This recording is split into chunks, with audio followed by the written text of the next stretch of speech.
That's what we're at. The winter vomiting virus. That's, I guess. The WVV.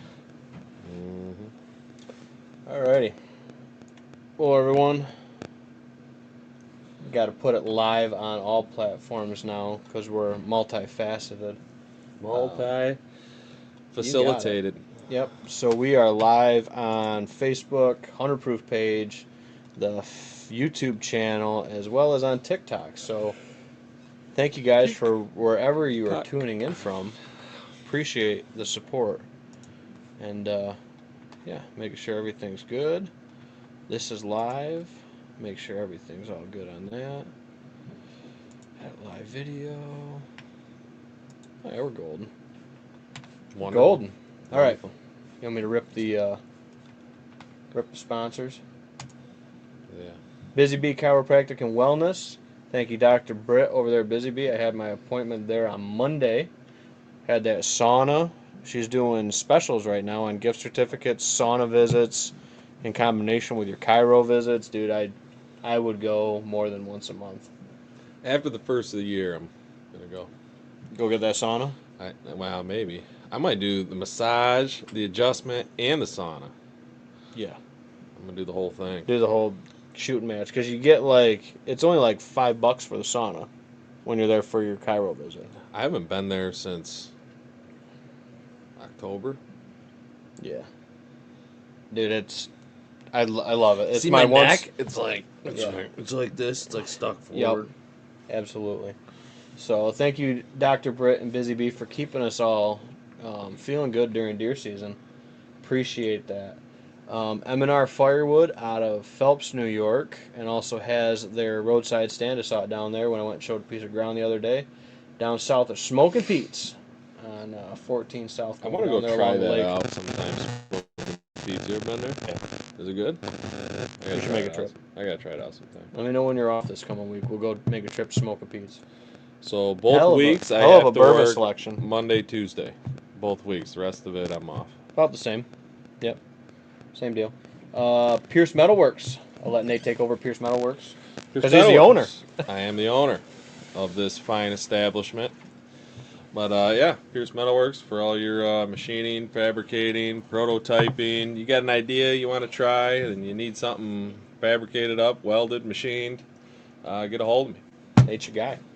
We'll get it figured out. I actually just mocked up a little prototype before I came over for an individual who's very into. It's actually a prototype for a mink trap.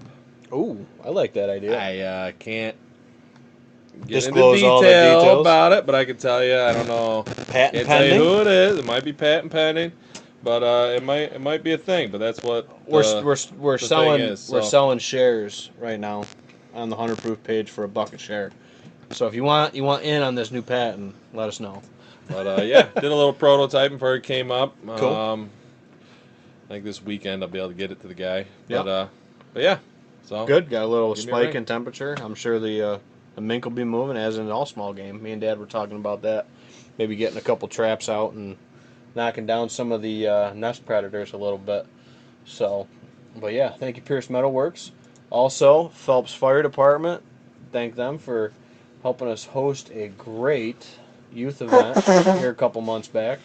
Get a hold of them for all of your event planning, birthdays. We're thinking about doing Nora's second youth birthday event. there. It's a chicken barbecue.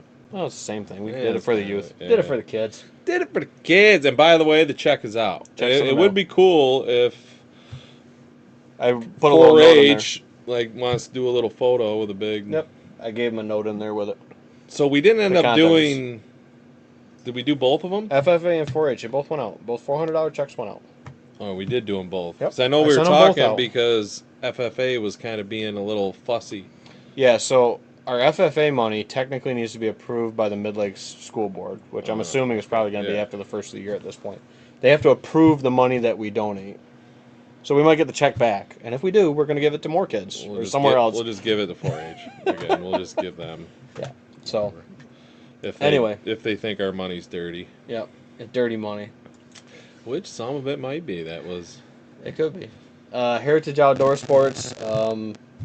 get over there. I think Winter League sign up has started for that over there. If you're interested in shooting some Winter Leagues, I heard it's head full. over there. Is it full already? I heard both days are full. Huh? That's what Tim told me. He got the last spot on Tuesdays. I guess we're missing out then. I have to go elsewhere for the Winter Leagues. But if they are full, Jesse and Will want to do over at FLX, you're saying? FLX. Gotcha. It'd be a nice little change of pace. Yep. I mean, if it's full, it's full. You know?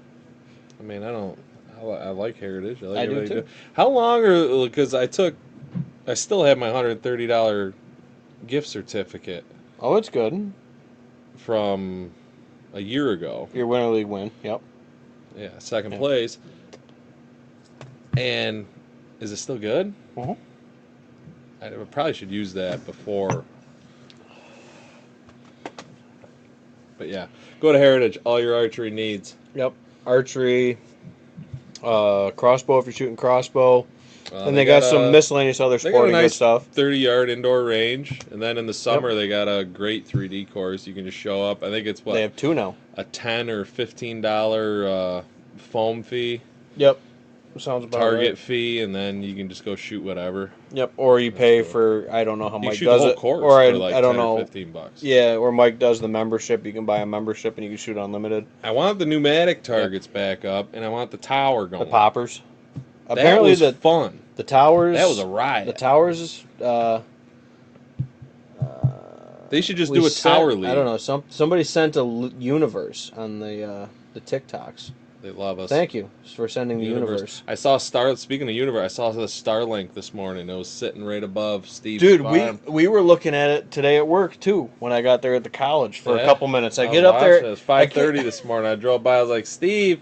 I said the aliens are trying to steal your corn right now. I get there and Alex is standing in the middle of the driveway and he's looking up at the sky and I'm like, what the fuck is he doing? I was like, maybe he was waiting to make sure I didn't hit him pulling in. I was like, okay. So I come down, he's still standing there. I'm like, you okay? You getting abducted? He's like, look at this shit. He's like, Starlink satellites. He's like, look at, they're going right like this. I'm like, oh, yep, that's pretty neat. First time I've ever seen it. So it's wild. There's like 20 of them in a line or 30. Oh yeah, dude. There's a lot of them. He's like, I've been watching them for the last 15 minutes, dude. They just don't stop. And then Whitetail Properties here, the Finger Lakes team, Tim Kent, Heather Kent, and myself, Ben Williams, helping folks buy and sell everything from homes on acreage, recreational hunting ground, farm ground, timber ground, and the new sponsor that'll be put in the next video, Ranch and Farm Auctions. As our first auction is coming up, we got closings next week from that already. Are good to go to close. Mm-hmm. So, good to go, man. Ben Williams, a.k.a. Hogweed.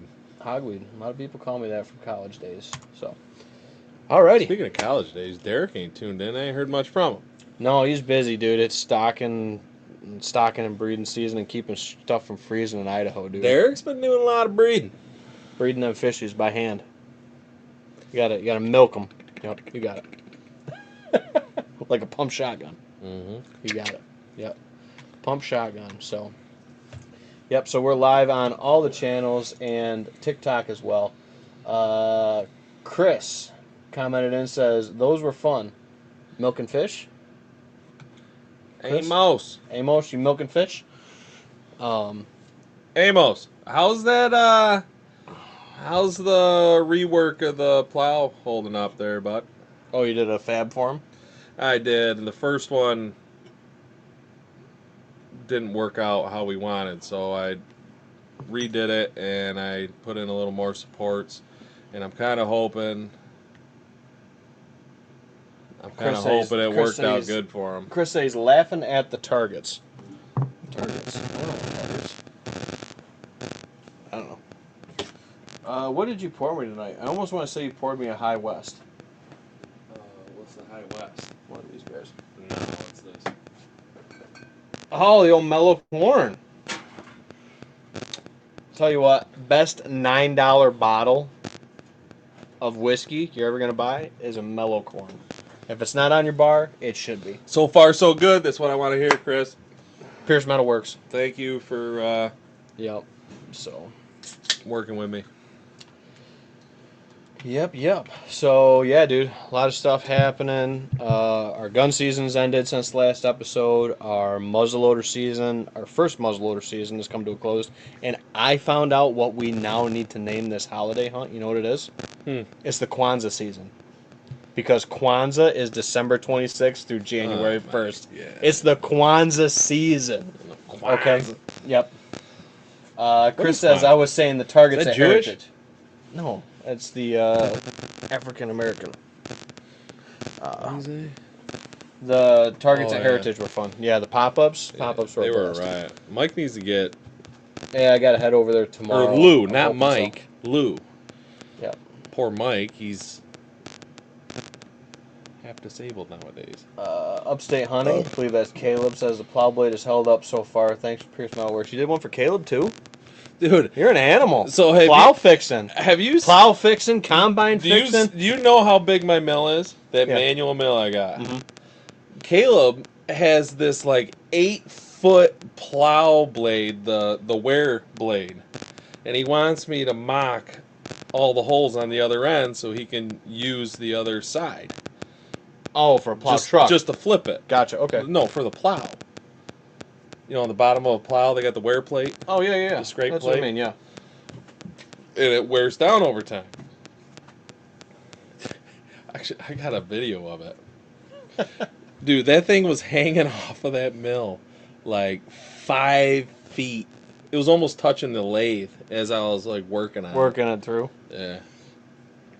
Good stuff. Yeah. It was fun. It was a fun project. First Metal Works, dude. We make it happen. It may not be the safest way, but we make it happen. Yeah. We'll get her in line and on time. Well, Nate will anyway. Thanks for the plug there, Caleb and Chris. Yeah. Thank you guys. And Chris. But yeah, so anyway, so the season coming up is the Kwanzaa season. Kwanzaa. It's not the holiday hunt, it's the Kwanzaa season. Because it's so like a Kwanzaa hut. No, it's Quonset hut. It's different. Quonset. It's not the same. Kwanzaa with a K, Quonset hut is with a Q. So for Kwanzaa, it's a holiday, African American holiday. Typically, yeah. I looked it up today, and it literally runs December 26th through January 1st, which is the same dates as our holiday season here in the Southern Zone. So, it's the Kwanzaa season is what we got coming up. So I got a few people coming out to whack some does. I wasn't invited. I got to take care of the kids and Keith. You know, he's at a vertical disadvantage. Keith hasn't done any work. Oh, shit. Yeah, that's not it. Never mind, that's the wrong one. Gotcha.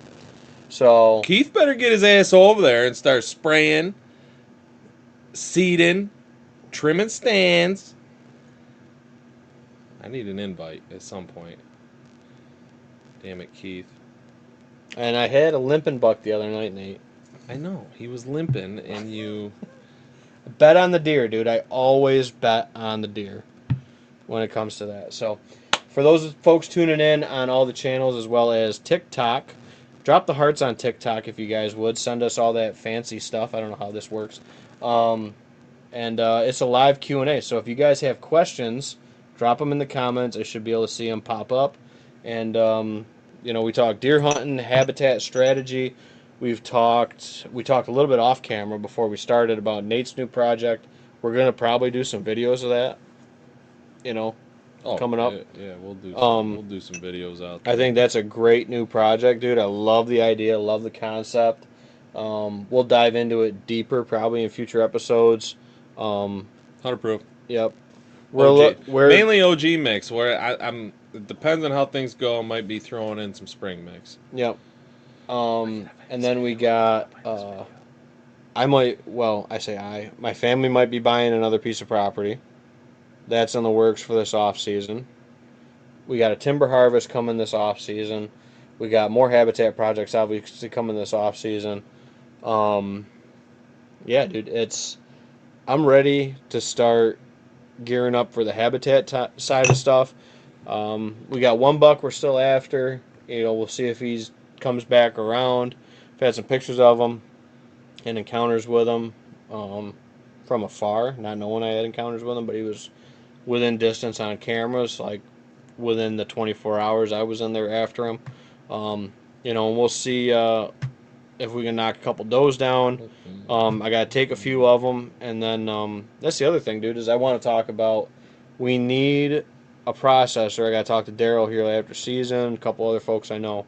We need to find a venison donation center closer here in Ontario or Wayne County because Set it up. that's what I'm saying. 100 proof donation. Well, but we need to find a processor that'll do that with the donated dollars to donate those deer that are processed to the local food banks. We banks. could talk to Daryl. I don't know if he would be game for something like that, honestly. So I don't know how the process works. So I put an inquiry out already to the Venison Donation Coalition. Might do an episode with them coming up in the off season. I think that'd be a good time to start. We definitely need a more local building awareness, but we need a more local because we could kill more does. And the issue with right now is I don't have the freezer space, dude. I could probably fit one more deer, maybe, but that's going to max out my 3 freezers to put another doe in my freezer.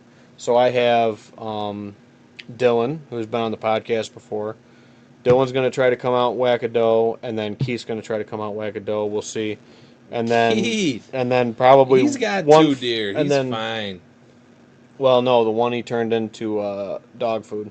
Apparently, the processor didn't say it came out as good as he thought it was gonna.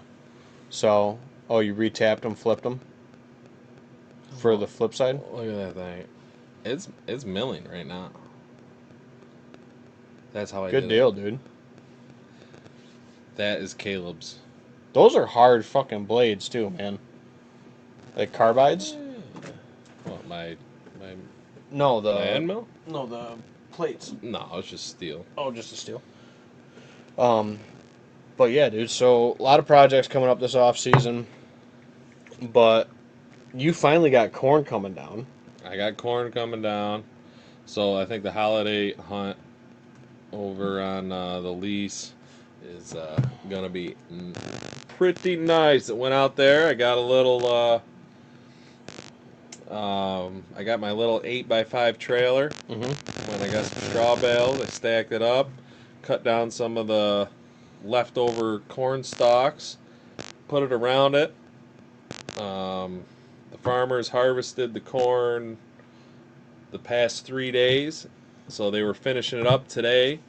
And where I wanted it, they finished up yesterday. So when I drove by and I see that they were working on the lower field and the upper field was done, I went home and I got that whole blind put together, drove it up on the hill, got her in place. So the deer are like, oh, it's still standing corn, or oh, they're just used to it. Like they don't care. Oh, the farmer just left some shit out there. Yep. I brushed it in. There was a nice buck out there, actually. Did you see that text I sent? Yeah. There was a decent one out there. I couldn't tell because when I pulled up, you could see the deer kind of. I think they're laying down in the cornfield, but they popped up and they kind of scattered off. And I don't know. I could see the rack on his head. It looked decent, but I could only see him for I don't know, like 5-10 seconds. Yeah. Before he went in the woods. 5 seconds max. But looks solid. So I got a little game plan there. That's pretty much all I've been doing. It's just game planning for the holiday hunt because I still have a buck tag in my pocket. Trying to figure out how I can capitalize on that. Still have a buck tag in my pocket. And trying to figure out. Already planning on next year's projects. And next year I think is going to be better. We're going to make improvements. It could be amazing if the one thing actually goes through. What we were talking about earlier between frost seeding and the conversion planning. Yep, sure. Depending on how that works out, it could be amazing. But I think what it is. I mean, like either way. Good things are headed my way. It's gonna be good. Yep. It's gonna be good. And it's gonna be fun. That's the best part. Is you come up with the plan, you execute the plan, and then you see what the results are during hunting season. That's like the best part of the whole thing. Yep. Is the whole process coming together. If you can make a plan, execute the plan, and it comes together, there's really nothing more rewarding than the work, the thought, and everything all just coming together. Yep. So hopefully that's what happens. So sorry, Bo, missed your comment. He says, "Love the Christmas decorations." So for the This folks, is not a goose, by the way. the folks on TikTok can't see, but we got the bar We can give him a little. with a little garland. Are you plugged in? Can it unplug? Yep. Give him a little garland shot. So we got some garland. We got a tree set up. We got a couple old wild turkey decanters tonight. We got Bucky, our unofficial mascot. But yeah, mascot. looking good. Looking good tonight. Yeah. So. There you go. Oh, Shit pipe. and the shit pipe that my wife loves to talk about. Oh, Bo, stir in the pot. What do you do now? Come on. Come on, stir that pot, Bo. I think We need he this. just sits at home, and he's like, how can I just stir that pot on the podcast? That's what I like to do at work. Yep. So, we'll get her. Get her flip back up there. Need to get a new phone stand for just the TikTok side of stuff. We'll get it. We'll figure it out. Bo's comment says, just because you have a doe tag doesn't mean you have to use it. Know your area, know the deer herd, make an educated decision before pulling the trigger. Tag in your pocket isn't required to fill it. It's a tool and use it responsibly when the herd can support it. 100%. We're in a, I would call it, a fairly high deer density area compared to some areas. But where you're hunting, definitely a good valid point with Bo that, yeah, you don't have to shoot a doe just to shoot it. And again, You don't have to shoot a buck just to shoot it. I was just gonna say that, dude. I mean, you just hold on to it. And it's kind of what I'm doing. Like hanging on to it. And if the right one shows up. Yeah, right. like we were talking about, dude, staying the course with, not shooting the buck on the last day. And honestly, for me, anyway, it gets easier to pass bucks now in the late season than it is in the early season because, as a rule, once they make it through Thanksgiving, they have a higher chance, even though that hasn't been the rule on the block this year. This year, that rule does not uphold. Muzzleloader, dude, has knocked down more deer on our, I guess, block, we'll call it, than the gun season did. There's a lot of food on your block. There's a fair amount of food on the block. And so you guys have let have some deer food, go. but you guys have, and it's not let see deer go. You guys have. We don't have standing grain this year. You took a step back because of life and everything else. It happens. So and you the guys weather. don't have the food that you normally do. Mm-hmm. And there's food on the outside. And folks have been capitalizing on it. Yep. That's how it works. So, this time of year, it's all about food. Yep. Food and cover. So looking at and pressure. I mean, pressure. We always talk about that, but don't, like Bo said, don't need to shoot a doe just to shoot it. If you have the tag, doesn't mean you need to shoot it. But our rule, dude, is 5 or more when we take a doe. Typically. We want to keep those doe groups smaller and more kind of isolated. But when you're looking at a bunch of them roll out onto a plot, you can kind of just pick a nice mature one and, make a good harvest. Wait for a good shot. Sometimes they get out there and get all stacked up. Like the one field I got has just a really good strip of turnips in it. And I posted a picture the other night, and a bunch of people gave me crap for it because Dad was behind the muzzleloader that night, so that was a little different. But we decided not to take a doe because deer came on the field early and then kind of all disappeared at once. But yeah, we were in position to take a doe that night. We were just waiting for the last little bit of daylight to make sure a buck didn't come out. And we had a good buck come out. Hanson, we're thinking body-wise, he might be a 4-year-old, or kind of leaning more toward 3. But we had Hanson come out. Then I passed Hanson like 1 or 2 nights later out of that blind. Same spot, so I kind of moved off of that and just started seeing if Hank comes back around. And if not, I'm hoping Hank moves he stays on the property and doesn't get himself killed.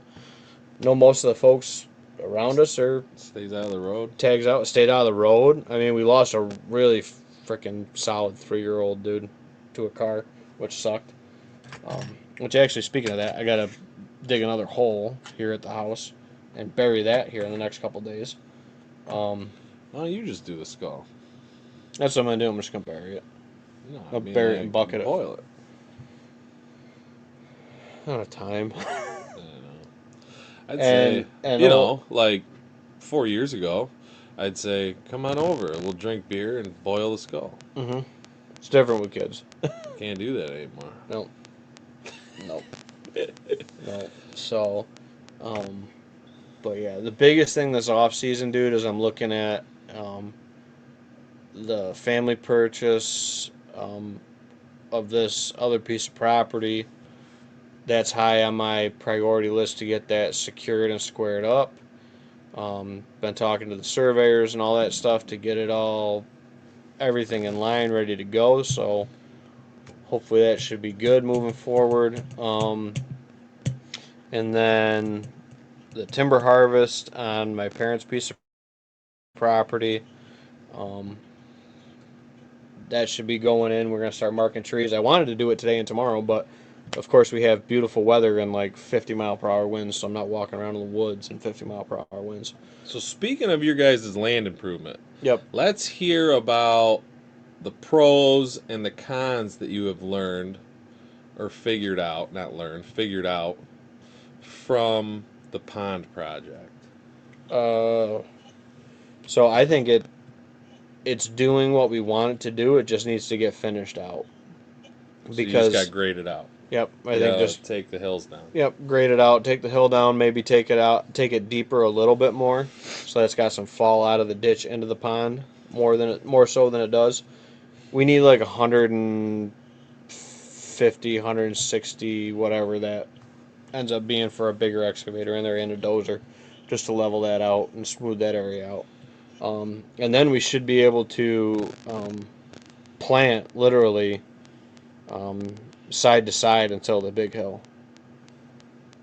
So a couple new stands have popped into mind, and we'll talk about some of that kind of layout and design with that going forward for those areas that we've kind of outlined as improvements. Maybe a couple small plots are going to go in as a result of the timber project. We'll see how that works out too.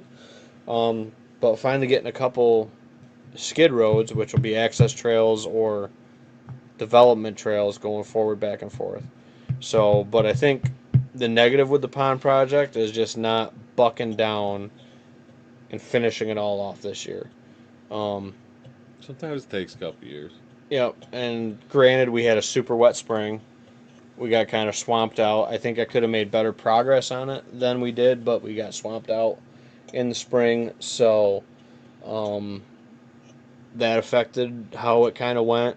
And yeah, we'll just keep rolling with it. I mean, they had some great hunts out of that spot where your wife shot a doe a couple years ago out of there. That's where I had my encounter with Hank, which, like I've multiple encounters with Hank there. Multiple encounters with Hank there this year, and maybe that's where he'll end up getting whacked. We'll see. We'll see what the wind does here after the holiday and see where he's slotting into. We do have some nice one-year stuff coming up for Hank, and a buck that showed up early December last year. He started slotting in over on the one piece of the farm, so I don't know if he's back over there yet or not. I don't got cell cameras, so we'll see if that. I didn't even have a name for him. He was just kind of an oddball 9-point. We'll see if he shows back up. Bo with another comment rolls in and asks the question and says, with cold temps hitting and a solid food source on a property, isn't it likely the deer numbers increase as deer shift in from surrounding areas? Because of that movement, is it really the right time to judge your herd or make big management decisions? So, yeah, you're going to attract more deer. And if you're hunting the property right and you're not putting as much pressure on it, the property's going to attract more deer as the season rolls on, as other people put pressure on it, just as a rule. So with that management decision, we're still on that same plane for where we are of doe groups of 5 or more, we take one. And that's based off of the sheer numbers of if you want to maintain a deer herd, you need to take 30% of the does out of that deer herd. If you want to drop it, you got to take more than 30. If you want to increase it, you take less than 30. And that's just a quick, easy number. So, one out of a group of 5. This time of the year, typically no button bucks are going to be with the does. Singular deer are a big no-no this time of the year. Typically, those are button bucks or shed bucks. That's the other thing to come in key in this muzzleloader and the Kwanzaa season is make sure you have good optics, binoculars, or magnification on your scope to look those deer over good because If you're unsure, just don't pull the trigger. Or if you're unsure, just don't pull the trigger. If you're starving, pull the trigger. And you got the tags, Pull the trigger. you can pull the trigger. Yep, 100%. So we're not making big management decisions because I'm not going out there. This is a little bit of a different skewed situation because we have food sources that have probably double-digit deer on them every night. So in that case, I can move out there, literally know the deer that have been on that food source consistently, take a mature one out for this person or that person, or if we take one for ourselves, and that works for our situation. Now, going back to just because you have a doe tag doesn't mean you have to use it 100%. If you're only seeing 1, 2, or no deer, maybe it's not the right time to go out there and shoot one. Or if the only thing you're seeing on your camera is, a small deer, button buck, fawn, whatever, leave a little bit of stock in the tank for next year too. Same thing with bucks. You don't need to shoot a buck just to kill a buck, especially at this point. The deer's got probably a 75-80% chance of being alive if you let them go.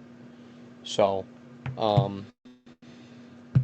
and you gotta be okay with eating that buck tag soup, which comes with time. I will say that. And I don't know. I've done my fair share of killing. You've done your fair share of killing. It's not that we're not killers, but if there's no reason to do it right off, there's no reason to do it. Man, I don't live off of venison. Oh, I like it. I honestly prefer the burger over beef. And especially if it's cut with pork fat. Oh, I like it with beef fat, honestly. For like straight venison, but like for sausage, I like pork fat. Oh, yeah. But, I eat chicken, I eat beef, I eat pork, I eat it all. I eat turkey, whatever. But, going back to Bo's comment there, I think it's a fairly good opportunity to actually look at your local deer herd as a whole. Local deer herd as a whole and your local deer herd ratio. Okay, you got 2 bucks out there with, we'll say, 20 does, whether they're 4 points, 6 points, whatever, or maybe you got a couple nice ones out there, or one nice one and one, but, sure. I would say you should probably shoot some does at that point. Because as a whole, does, and this is my opinion, are a good marker, like how many does you have around, or how much food you have. Like does will just pile into the food. I feel like the bucks, they'll kind of stay a little bit out of it. Like when it comes to like an open food source. Like it's kind of hard to like throughout the season, but in the late season, they're all going to go out in the open. Like they're feeling pretty comfortable right now under the pressure. So I think not only like deer population numbers, is it a good time of year to kind of figure out as a general whole in your area, because obviously the deer move around and shift. But I think it's a good opportunity to figure out your doe to buck ratio. for your whole neighborhood as a rule. Yeah. Yeah. I definitely get on board with that, dude. So like that night when I posted the picture, everyone was like, "Holy fuck!" And it's just like, okay, there's still $5 in that picture.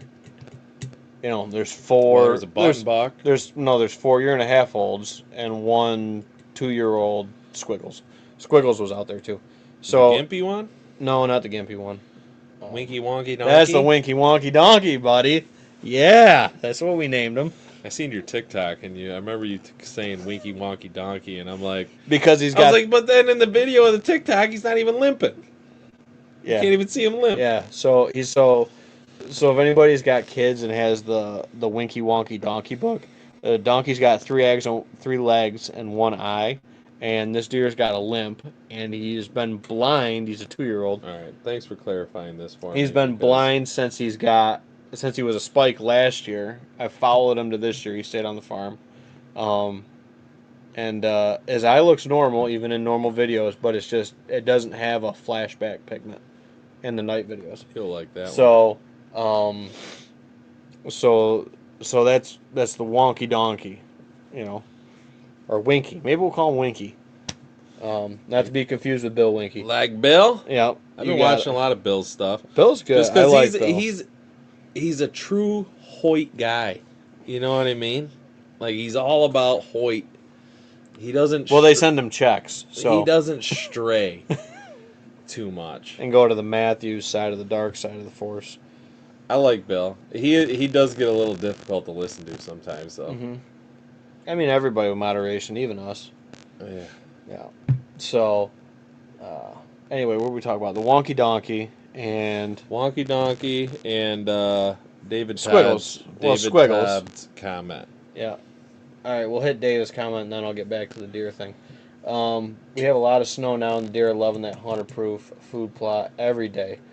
Yeah, so they've been in the brassicas. The only thing I said today, and I'll be curious to... Good year for bulbs.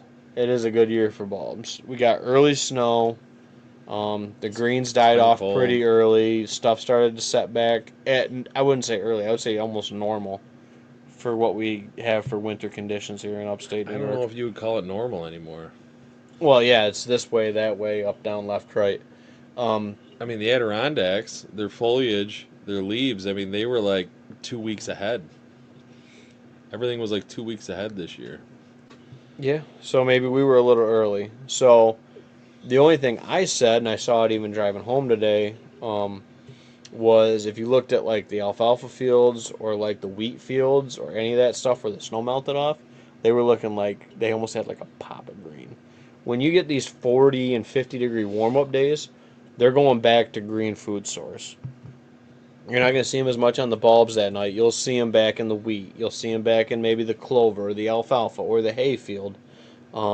Because that's... Alfalfa's a big one. And the alfalfa's a big one, especially if it's not if you have a good solid alfalfa field. There was a couple of them on the ride home today that I'm just You'll see that tore up. Especially with the... It's hard to get growing, though, and it's hard to get established.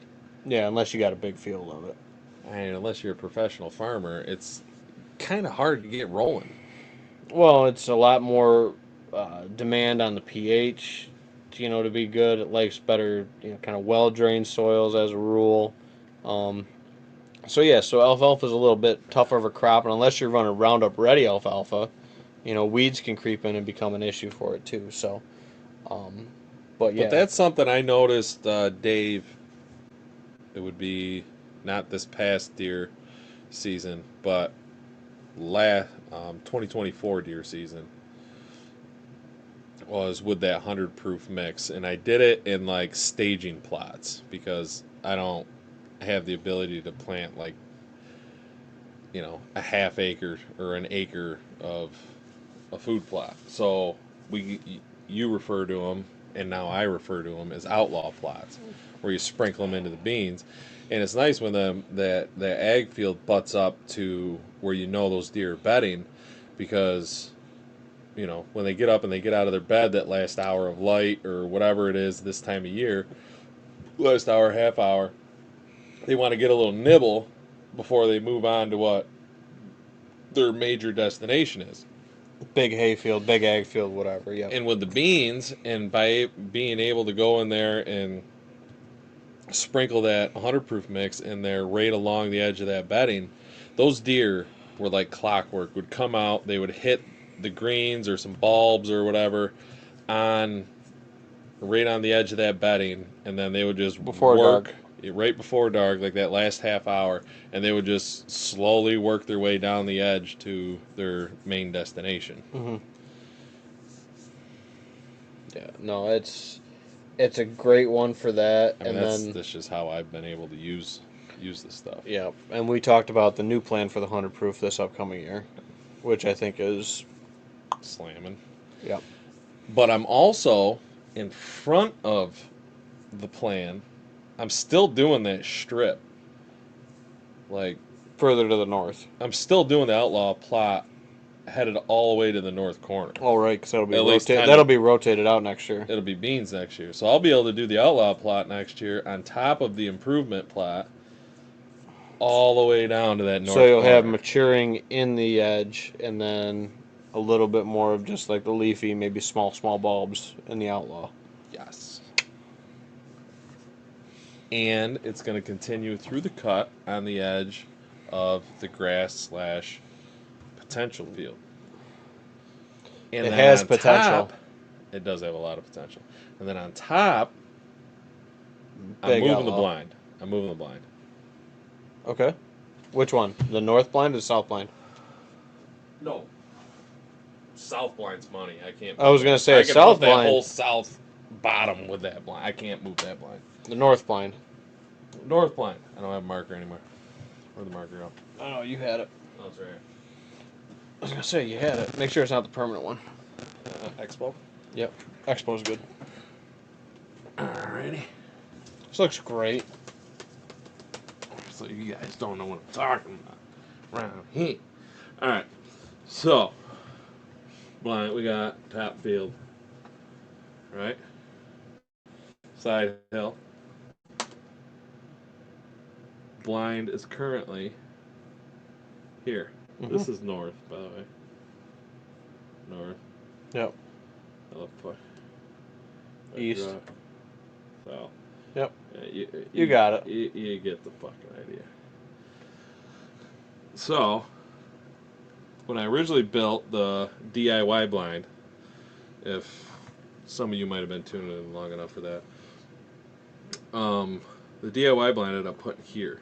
Now back in here is bedding, and then pretty much from like here over is bedding. Well, I kind of messed up. Some here, but more so, I guess bedding would be next is over somewhere, there. but this hill's so steep, I don't really feel like the deer use it a lot. So on an east wind, I can get away with Blowing over a it. lot on this edge. Mm-hmm. Like I can access up here. But what I'm thinking, because this is the top of the hill, like this is the high point. Like if you were to draw, like if you look on the topo, like this right here is the high point. Yep. Like dead center of that field. So it tapers off here and it tapers off here. And it tapers off going down to the south. Yep. And my thought with putting the blind somewhat in the center, I could still be able to see this edge. I could still be able to see this edge and hunt it from there. But the problem is that the deer mainly access. They like that corner. From here and like just down from that. And blind. that cherry that's right here next to it too. They like coming in there a little bit. They come in here. They'll come up here.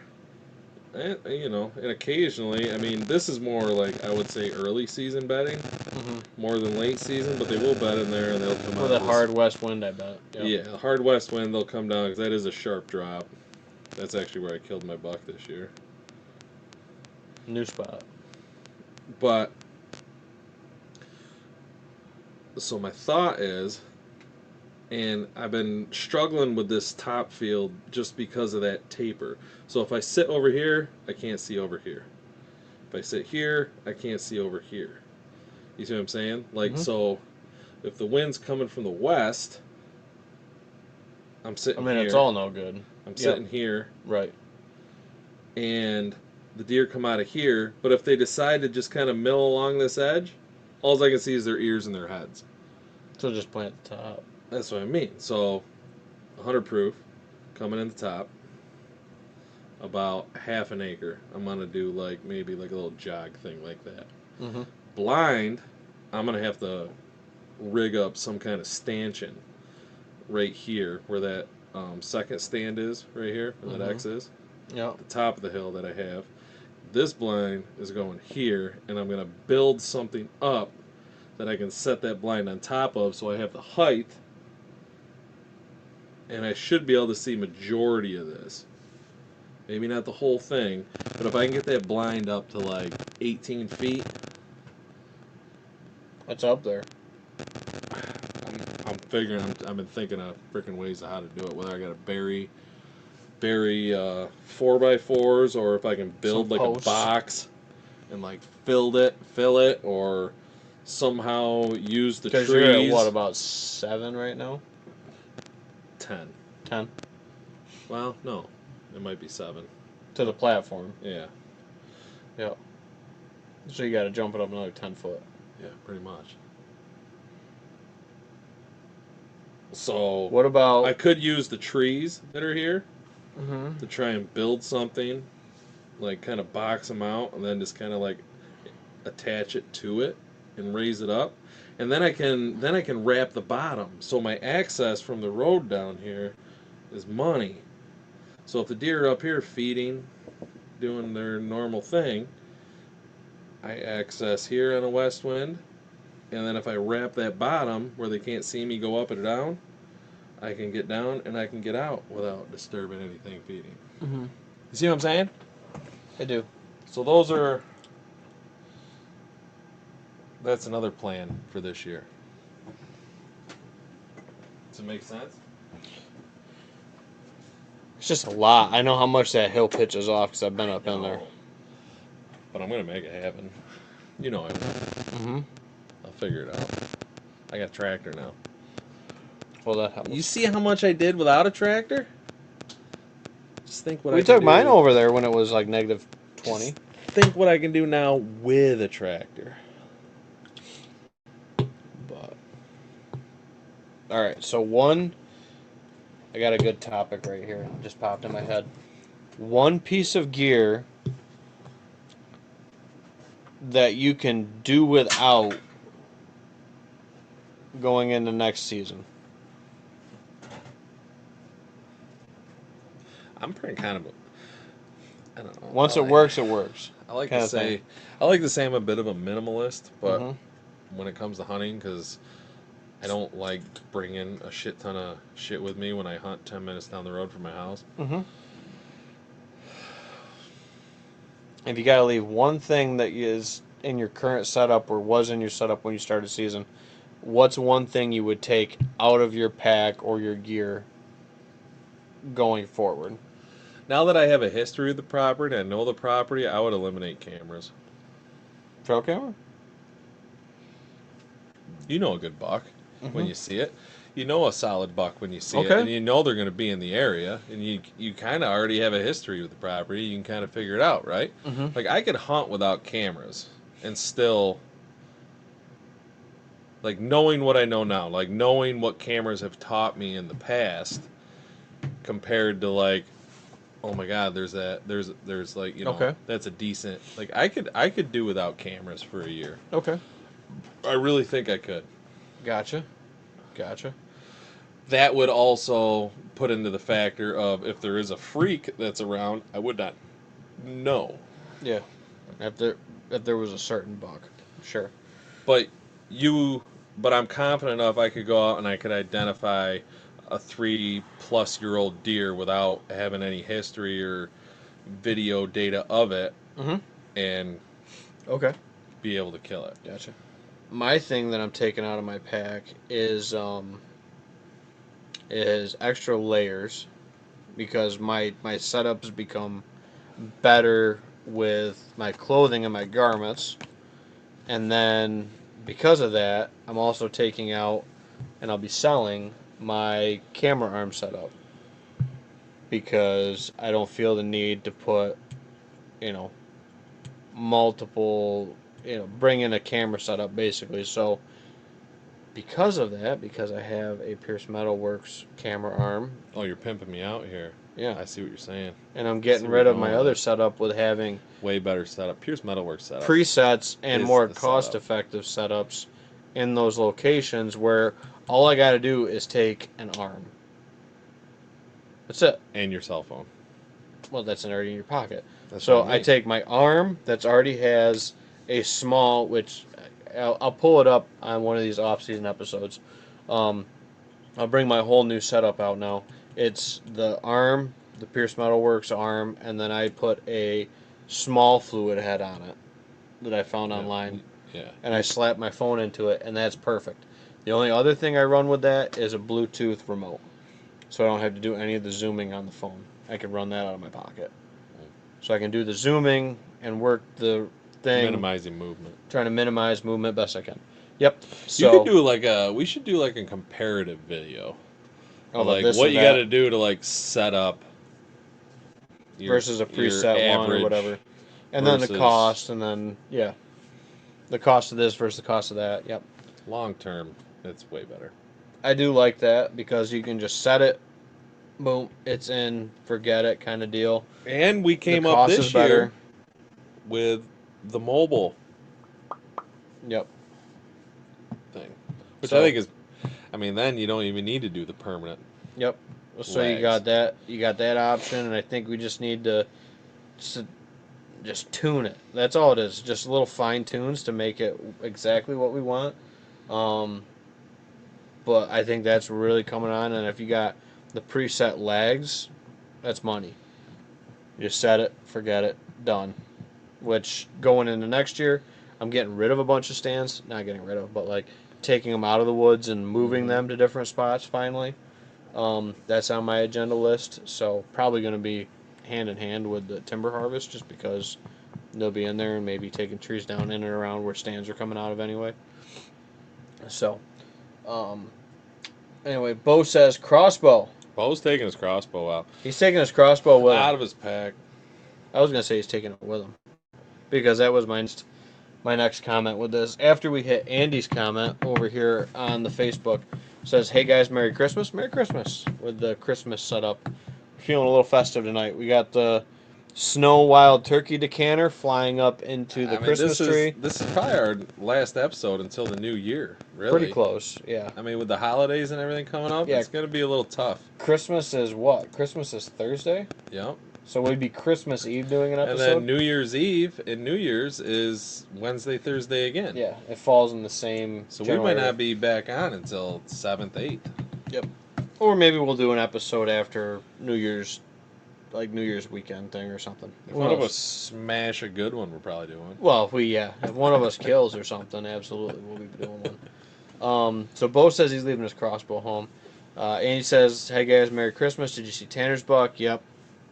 Did see Tanner's buck. Tanner shot a stud. He had a good year this year. Yep. He had his baby. Yep. Congratulations. His baby or girlfriend. I'm not sure if he's married or not. The Mrs. Tanner. The Mrs. Tanner. Either way, Tanner had his baby, and he killed 2 studs. That one he shot with muzzleloader is a brute. 160, low 160s. He texted me when he shot it, and he said, "Dude," he's like, "I still can't believe it." He's like, "I think this deer's 40s," and I'm looking at it, and I'm just like, no. I'm like, dude, that deer's high 150s, 160s. I said that deer's 160, and then I did like the quick math on my phone. Just eyeballing it from a couple photos.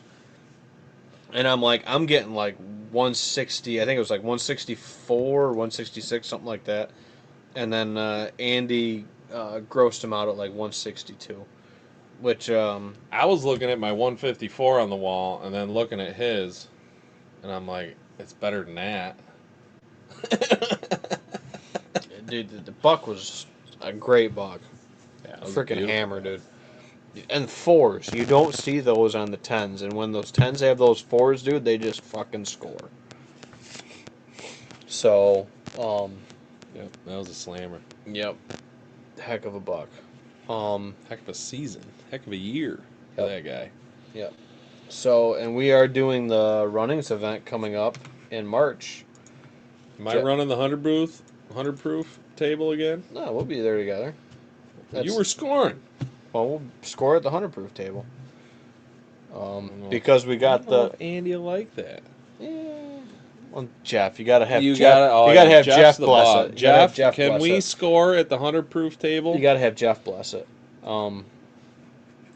Because Although I thought people were more apt to come talk to me when you were over there, but yeah. Well, when people are getting their deer scored, they want to hang out and chat and everything, and maybe we'll do a live show there. 21st is what I have on the calendar for March for that. So that gets anybody that's killed a deer up until the end of deer season, their 60-day drying period. I think that's why Jeff does it there in March.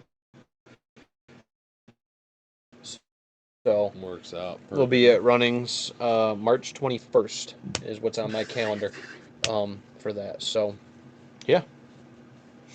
So we've talked about what you're taking out of your pack. You're taking trail cameras out for next year. That's not my pack, though. That's what I mean. I'm asking about a piece of gear in your pack. I don't know, man. I mean, we've refined the process down. Like I said, for me, it's my extra layers. I used to carry in, like, an extra jacket or an extra, like, upper layer or something like that. And now that I've gotten better gear underneath and got my setup figured out, I'm not carrying an extra. Like, when I think of gear, I'm thinking of, like, stands, trail cameras, actual... Like, I don't really carry a lot, period. Extra layers this year. I cut my extra layers out, and I used to take more stuff in the back of my truck in my ozone bag than I do now. So with that, I'm not taking my ozone bag anymore. So I guess that's another thing I'm cutting out.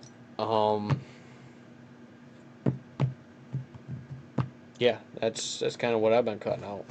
So, and I guess the part 2 of this, we'll let Nate come back around and say the one thing I'm adding that's made a ton of difference is obviously having a good grunt call, whatever you're confident in. I like the Hooks Messenger. That's my favorite grunt I've used. I think it sounds the best and the most realistic, especially at distance. And I guess the honorable mention, kind of going back to the gear side of it, is spending good money. You might see these on Facebook. These hollow socks are legit. These alpaca wool or regular wool socks, I would say a wool sock is a must for keeping those feet warm and I guess functional during those longer sits, and especially the colder sits this time of the year. Until you're at freezing frost temperatures, I typically don't run any more than a normal everyday crew sock or whatever you want to call it, but these hollow boot socks have been I was sitting the other night with my dad, and even he, who has colder feet than I do, was saying he wasn't seeing, he was getting a little cool, but not cold. And that's what I kind of said to Nate. So this is also my Christmas present to you, by the way. Oh, thanks, man. Yep. So you can get out if we get, normal cold temperatures. It'll be cold again by the time the holiday hunt rolls around. Yep, probably. So you know what? I didn't use my grunt call once this year. It's funny because I just said leave the grunt call at home. That was funny because it's the one thing that I said that I will definitely always make sure I have in my pack, as well as good gear. Bo says, what percentage of alpaca wool? 70% alpaca wool.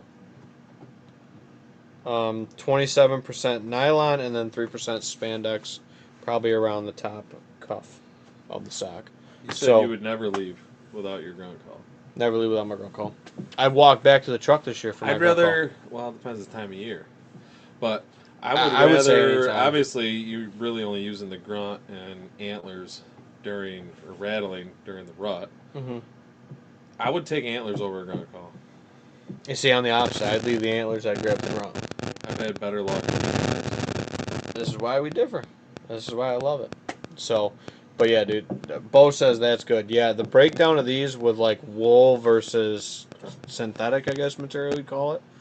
These are good. They're running a sale right now. We're in no affiliation with these, even though we should be. should be a sponsor of the podcast. I'll reach Hollow out to boot. them. Oh yeah. Hollow Socks. There you go. There's some other companies out there too, but I do like wool, especially if you get in this later season, even when it gets a little damp from sweat or whatever, or just rainy, crappy conditions. Wool holds its own. So I run that with a non-insulated boot, and I was good the other day when we were below 0 wind chill. So, and my feet was cold. My feet run a little different, but my feet were freezing. I just had regular socks on. well, you didn't have this hollow socks. That's what I mean. My feet were Hollow. freezing. Get on with the 100 proof.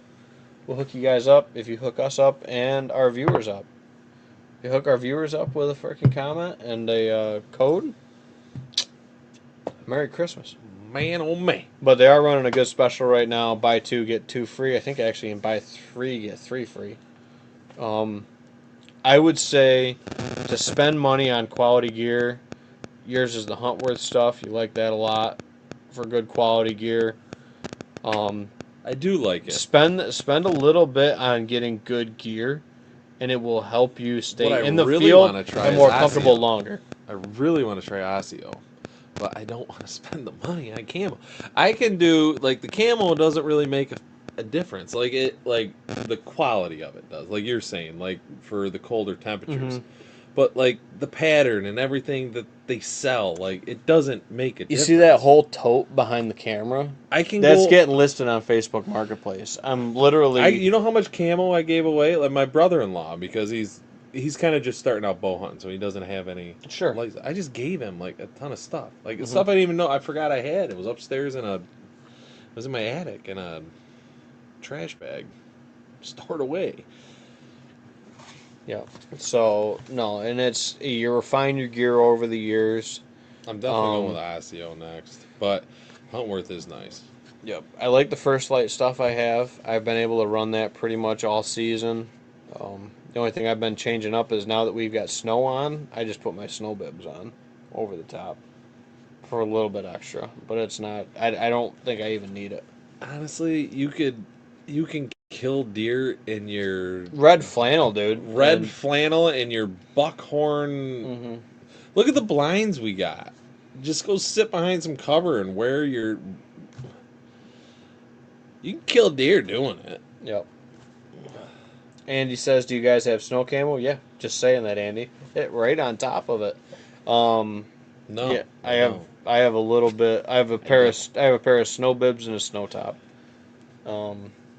I have a dollar store single bed white sheet that I would just cut the head out of.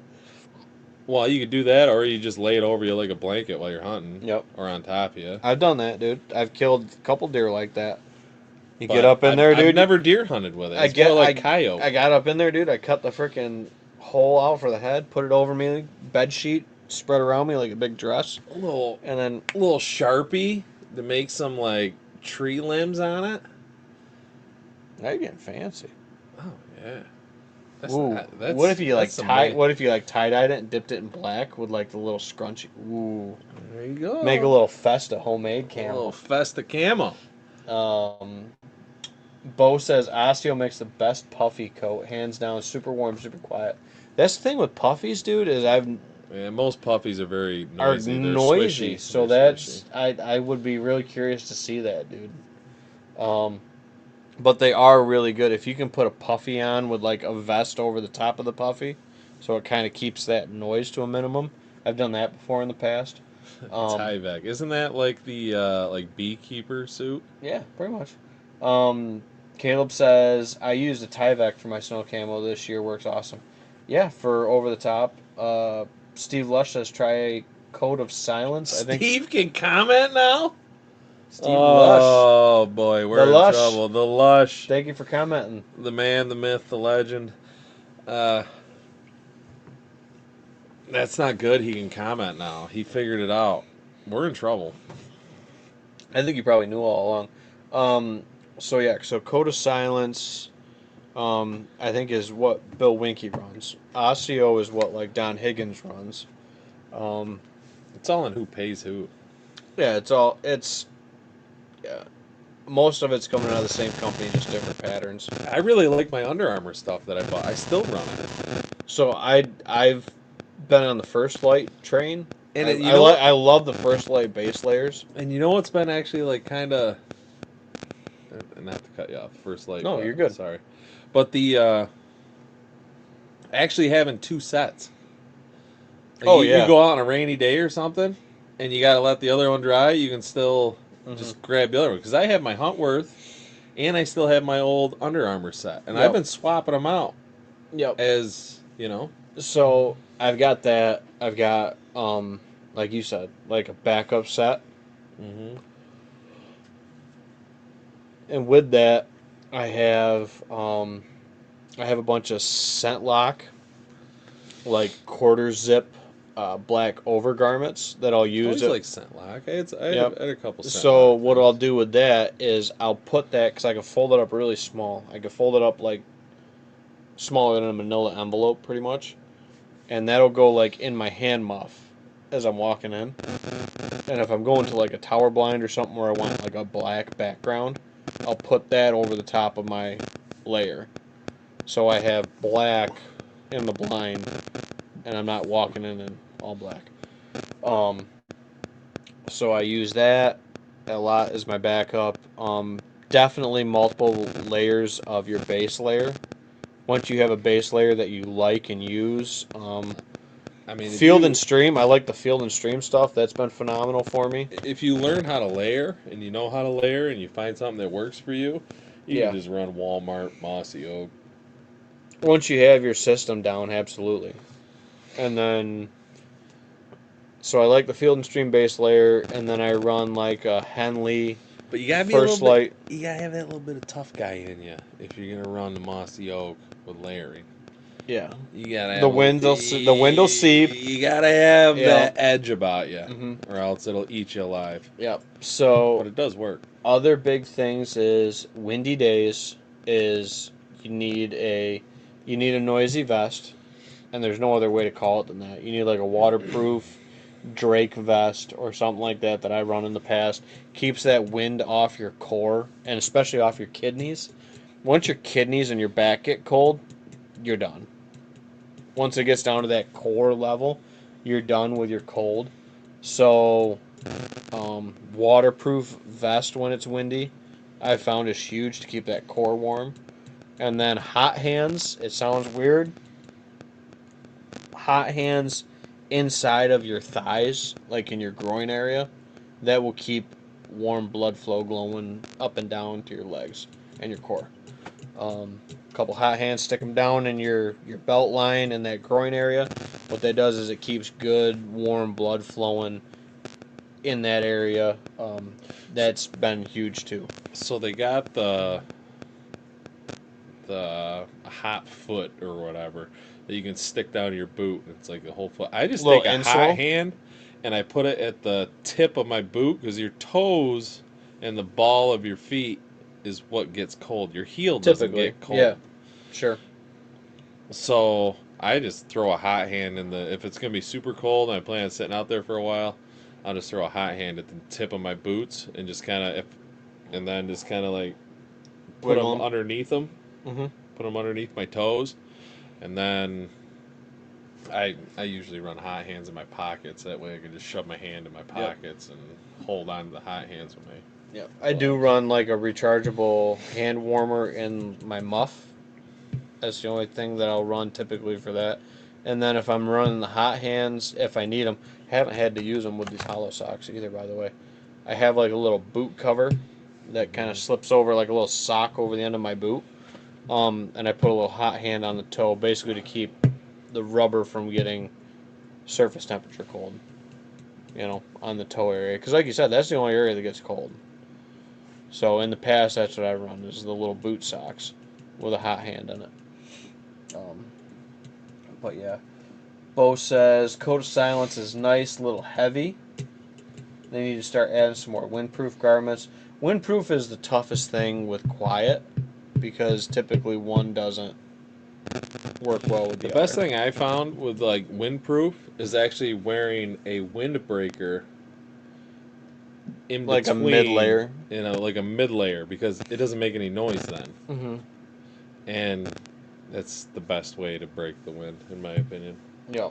Or I like those vests because they can be a little noisy, especially for bow hunting, and you're still fine. If the vest is like a little waterproof and noisy, kind of like setup, that has worked well for me in the past. Bo says Sitka is fantastic. Okay, Bo, you can stop commenting now. Sitka. No, Sitka Fanatic vest is the best bow hunter vest on the planet, 100%. Windproof, super warm, the design is killer, built-in hand muff, zipper pocket, rangefinder pocket, 45 degrees, zipper magnet collar, great product. That was a full rundown of it. Is Bo hunt? Bo, do you sell Sitka? I mean, he's tried Osseo, he's tried Code of Silence, and Sitka. I have tried none of those three. Dude's By got the way, money. I'm straight up going to Walmart. I'm buying secondhand First Light off of Facebook Marketplace. Like, Andy just sent me a good thing. Telephone poles for my blind. for stilts. Not a bad idea. It's not a bad idea. Oh, he's got a whole pile of them. Tell him. I'll take them. It's Marketplace. Oh, okay. But Little stilts. Bo says I'm a gear nut kid. Who's he calling? Ben always had a Swiss Army knife. For what? Because you're a gear nut kid. I'm not a gear nut. No, you're not a gear nut.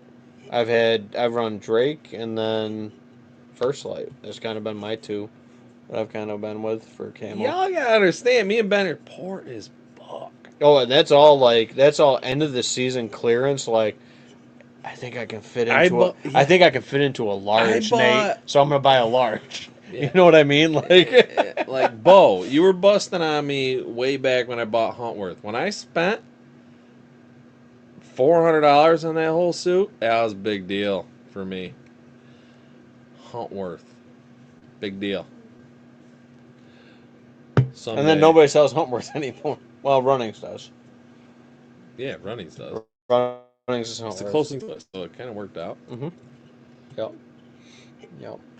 But Bo, what are you doing with all your hand-me-downs, dude?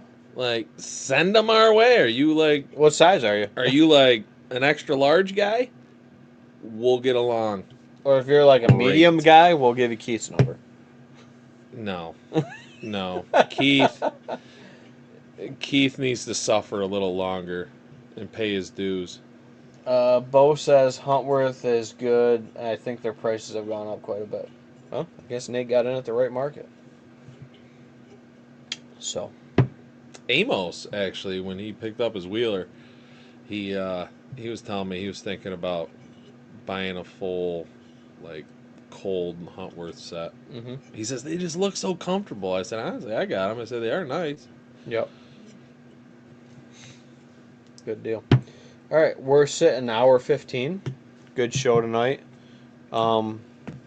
We probably won't see y'all before Christmas, but maybe we'll do one shortly after the New Year. Follow it up on the holiday season, unless the Kwanzaa season. After Ben puts Hank down, and yeah, that 2.5-year-old finally gives me a shot. And we need to come out with the new shirts for next year. The hell of a 2-year-old. We got a couple of them. We got ideas for this. So, and if anybody's looking for last minute stocking stuffers, we got 100-proof hats. 4 of them. 4 of them still? 3. Whatever you got. You said 4. I think there's 4. They're right in the cabinet there. 1, 2, 3, 4. 4. We got 4 camo 100-proof hats. Limited Edition. Last of the kind. Not unlimited. Mm-hmm. Limited. So, all right. Thank y'all for 20, 25. $20. 100-proof hats. 4 left. I might take one, so there's 3 left. Get one for $26. Alrighty. Thank you all for tuning in tonight. Thank you guys for the great conversation. Hope you guys have a Merry Christmas. Good luck if you guys are going out for the Kwanzaa season. Kwanzaa season. Hut. Yep. And have a Happy New Year, everybody. And we appreciate you guys and the Hunter Proof family. And yeah, be safe, shoot straight. Good luck, and we'll catch you all next time. See you.